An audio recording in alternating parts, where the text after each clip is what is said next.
Bueno, en esta edición de nuestro programa Uniendo Artes, tendremos el deleite de conversar con Jorge Luis Borges, el eterno escritor argentino, uno de los más importantes del siglo XX y quizá ya próximo a celebrar su cumpleaños número 113. Dispondremos de poco tiempo, ya que el enlace se establecerá a través de una llamada telefónica, pero las pocas preguntas que le haremos tendrán que ver con el tema que hemos estado tratando a lo largo de esta semana, las conexiones entre el cine y la literatura. Don Jorge Luis, tenemos entendido que ya nos oye. Queremos partir aclarando que el enfoque que le hemos dado a la unión del cine con la literatura no es de la mera adaptación cinematográfica de obras literarias, terreno en donde se entablan inútiles discusiones acerca de si es posible o no realizar una adaptación fiel a la obra original. Hemos estado buscando con esta larga serie de entrevistas, más bien, conexiones en cuanto a lo común que tienen ambas artes. En esencia, tanto el cine como la literatura quieren contarnos una historia, nos entregan un mundo narrado.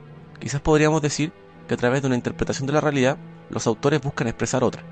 La tarea del arte es esa, es transformar, digamos, lo que nos ocurre continuamente, transformar todo eso en símbolos, transformarlo en música, transformarlo en algo que puede perdurar en la memoria de los hombres. Y es nuestro deber, tenemos que cumplir con él, si no nos sentimos muy desdichados, ¿sí? Pero algo queda bien claro, es que el cineasta posee más recursos que el escritor. Digamos, una misma historia en la literatura deberá transponer todo el mundo representado a través de un soporte verbal. En cambio, en el cine tenemos actores y a veces una voz en off que funciona como narrador. Tenemos el apoyo de lo visual entonces. Ese es el principal medio del cine, lo visual. Y además, algo sobre lo que volveremos después, tenemos el apoyo de la música.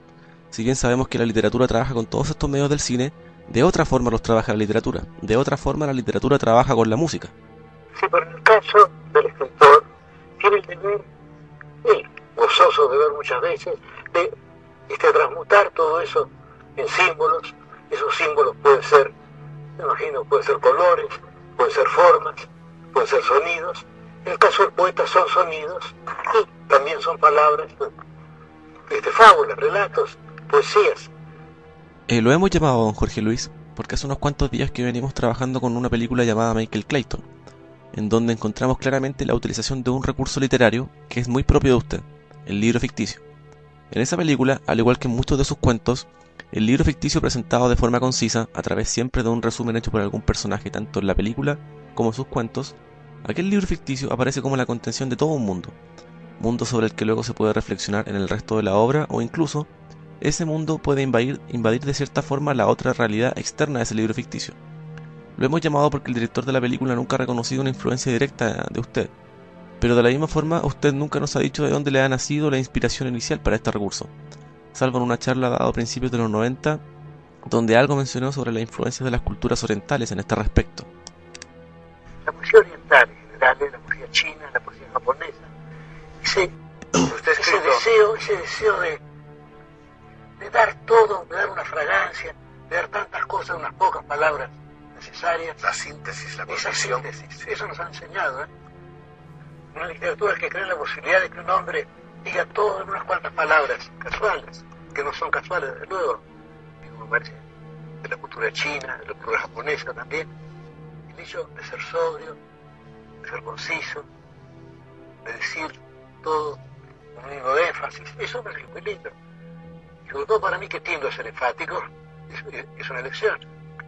En Michael Clayton tenemos un claro ejemplo de la acción de un recurso extra con el que no puede contar la literatura. Le explico.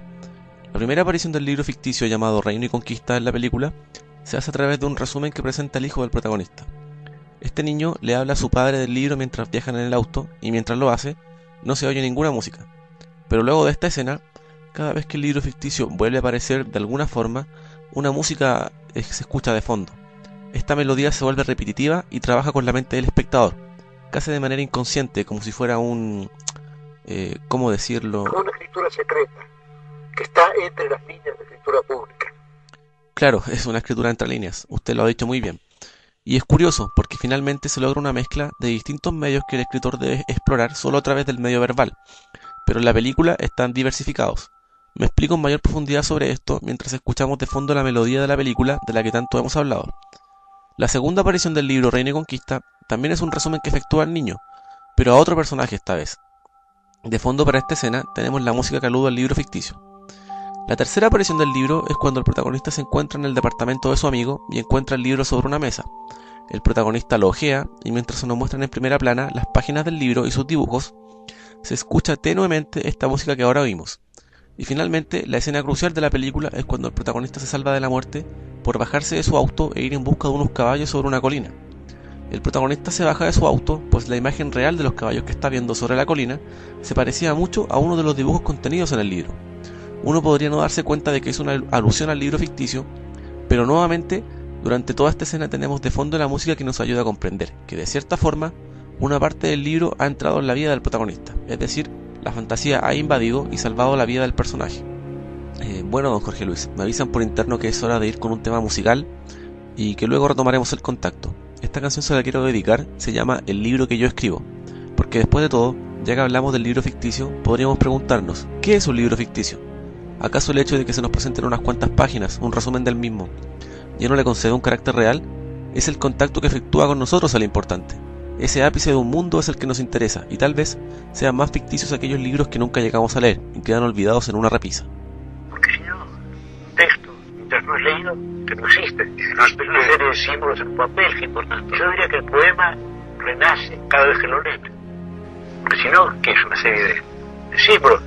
Y bueno, así nos vamos a una pequeña pausa y pronto retomamos el contacto con Jorge Luis Borges. Esto se llama El libro que yo escribo.